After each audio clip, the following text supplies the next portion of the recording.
Olá, que bom estarmos juntos para essa nossa conversa. Hoje a gente vai dar uma olhada nas tempestades da vida, sabe? Aquelas coisas que vêm de fora, tipo críticas, e também as que nascem aqui dentro, os erros, os medos. Isso. E como a palavra de hoje pode nos guiar, né? Para encontrar um pouco mais de calma, de perdão e aquela força em Deus quando as coisas apertam. Exato. A gente tem leituras que falam muito sobre isso hoje. É uma proposta bem rica, eu acho. As leituras, elas meio que desenham um caminho pra gente, né?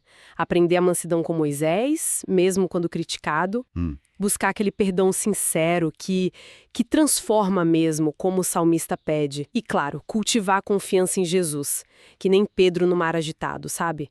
Mesmo com medo. É uma bela jornada. Vamos começar então lá pelo livro dos Números, a história de Miriam e Arão criticando Moisés. É forte, né? Muito. Eles soltam aquela, será que o Senhor falou só por Moisés? Dá pra sentir a inveja ali, né? Com certeza. E o mais incrível é a reação do Moisés. Silêncio, humildade. O texto até diz que ele era o homem mais manso da terra. Como é que ele consegue não revidar, né? Pois é. A gente logo pensa nas críticas que recebe no trabalho, em casa. A vontade de responder na mesma moeda é grande. É verdade. Mas ali a raiz parece ser essa inveja, sabe? Questionar o lugar que Deus deu a ele. E a humildade do Moisés acho que não é fraqueza, é uma força que vem de uma confiança muito grande em Deus. Faz sentido. E a lepra que atinge Miriam depois é como um símbolo, né?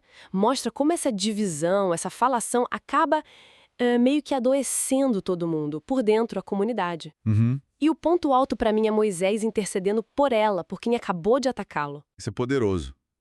E pra gente, no dia a dia, talvez a inspiração seja essa, se pintar uma crítica hoje, respirar fundo, lembrar de Moisés, Exato. não entrar na mesma sintonia da agressão, tentar confiar que Deus está vendo o nosso coração.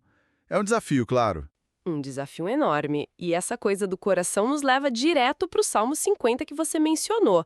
Que oração, hein? Nossa, muito forte. É um pedido de perdão muito visceral. Aquela parte. Piedade de mim, ó Deus, cria em mim um coração puro. Mexe com a gente. Mexe demais. Mas sabe o que eu acho interessante? Não é só um pedido para limpar a barra. Como assim? O Salmo está pedindo uma mudança real lá dentro. Não é fazer um ritual vazio para compensar. É tipo uma honestidade radical consigo mesmo e com Deus. Entendi.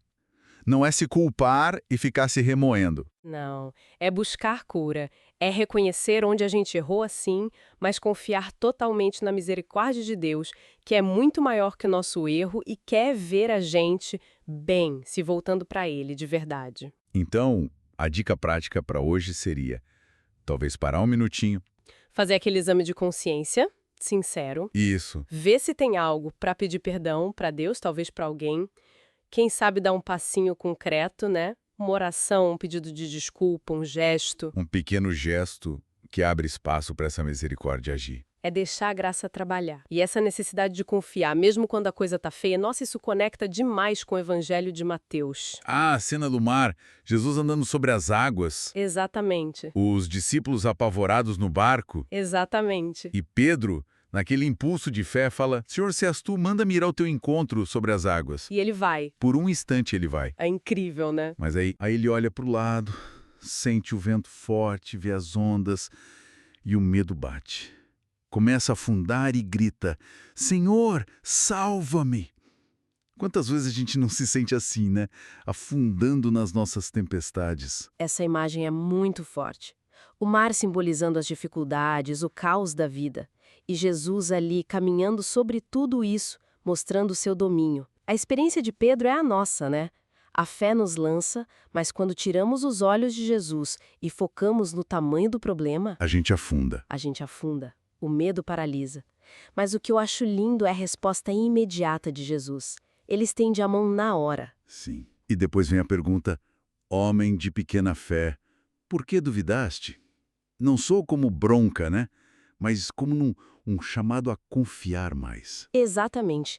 A fé não significa que não vai ter tempestade, mas garante que Jesus está lá, com a gente na tempestade, pronto para nos segurar. E aquele sou eu que Jesus fala para os discípulos Sim. não é uma frase qualquer. Lembra lá Moisés, eu sou quem sou.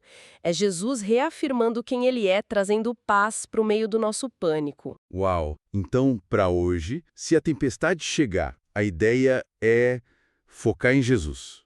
Consciente. Isso. Pode ser com uma oração curtinha, só lembrando que ele está ali. Ou até repetir o grito do Pedro, Senhor, salva-me, mas já confiando que a mão dele vem. Confiar que ele ouve e age. Bom, resumindo então o nosso bate-papo. As leituras nos mostram um caminho bem concreto, né?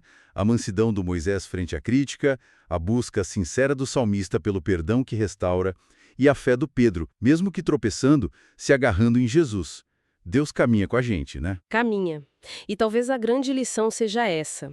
Deus encontra essas pessoas justamente na fraqueza delas. Moisés criticado, o salmista reconhecendo o pecado, Pedro duvidando. Interessante isso. Talvez a força de verdade não seja nunca errar, nunca ter medo, mas saber para quem a gente corre quando tropeça. Fica a pergunta, né? Para onde a gente olha quando o vento sopra mais forte na nossa vida?